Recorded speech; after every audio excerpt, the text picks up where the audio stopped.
Graphics appearing during the narration show students and instructors in various educational activities.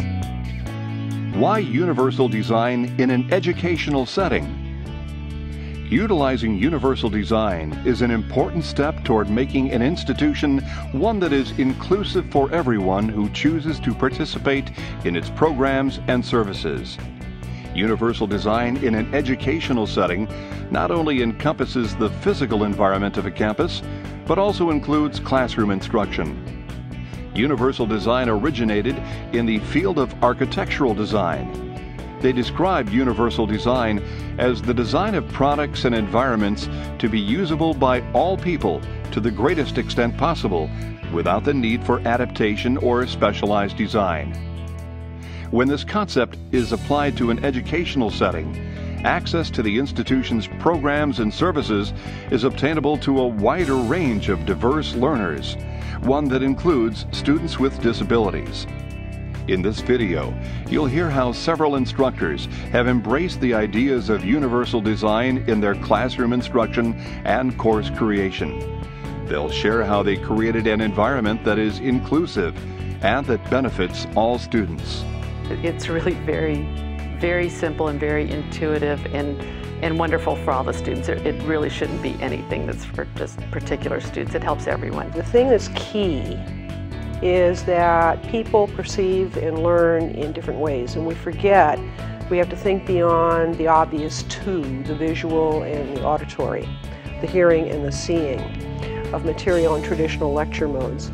Students with disabilities often feel uncomfortable identifying themselves to instructors as students with disabilities.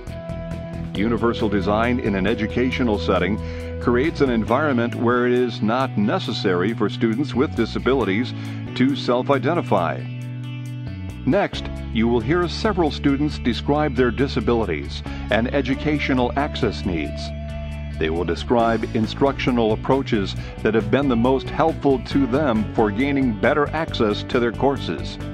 It's more with the teachers that once in a while you have problems with, because you'll tell them, oh, I have this, and they'll be like, oh, what's an accommodation plan? And it's like, you're a teacher here, you should know, like, wow, you know, what these accommodation plans are. And especially like the new teachers, because I've had actually quite a bit of like the new professors here at the school, and some of them have no idea what the plan is, or they don't know like how they should go about things, which I find is a problem, because then I'm sitting there trying to figure out, okay, well, how do I do this now? I had a class where I would not ask for a note taker because I was afraid of how people would look at me. So you would lose your anonymity, yeah, as a student with a disability. A lot of times you just want to blend in and be normal.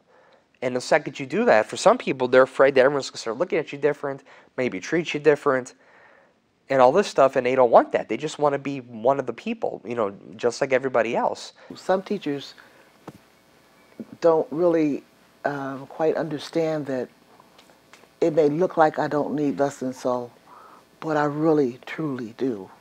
And then I am, that's where my attitude, I think, really becomes a problem, because I'm too ashamed to go and ask again. I really didn't get this. Could you help me with this, or could someone else work with me? I work better with another student or other people to hear again the information. So the teacher attitude is one, but there are some teachers that are really good and some that just don't quite understand that it is necessary for me. Yes, and if I could add to it, I agree with what you just said. It is all about the teacher's attitude. It makes a big difference, especially when we talked about the group work. Yes. Sometimes those students, you know, talk too fast, and sometimes the teachers just sit back and let that happen. And, you know, there are, you know, the interpreter is usually a few seconds behind, still catching up on what the other person was saying.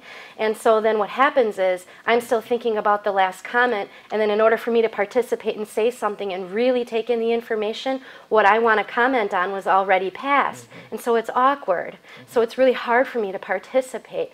And you know, sometimes I sit back as well and think, oh, well, forget it. I just won't participate. It's too much of a hassle. Forget it. But if the teacher could, you know, come in and actually take the role on and say, hey, you know, can we just make sure that we're all, you know, allowed to participate in this group? I think that if the teacher takes on that responsibility, it helps. You understand what I'm saying, right? Yes, I do. It really, truly does. For myself personally, triggering my memory would be crib notes, or being able to use an open book test, or my notes per se, which I know that's not feasible, that's not right for everybody else, for me to be able to use my notes. But that's just part of the MS. There is no memory. That the way the plaque is building up in my brain, it's getting worse and worse. And what he could tell, what the instructors or he or her could tell me in the beginning of the class, by the end of the class I've forgotten already. Even with my notes. I look at it and go, oh, I don't remember them saying that. And I mean, I write it down, but even writing it down doesn't jog my memory. I've only had one class, and he lets the whole class use notes. We have to write it down on a 5x7 index card. Whatever we can get on that card, front and back, and on the sides, like he says. If you can write small enough to put it on the sides, he lets the whole class do it. Because he doesn't believe in having to remember root facts. He says, I want you to remember the gist of what the class is for. I don't believe that everybody should have to memorize facts for the sake of memorizing facts.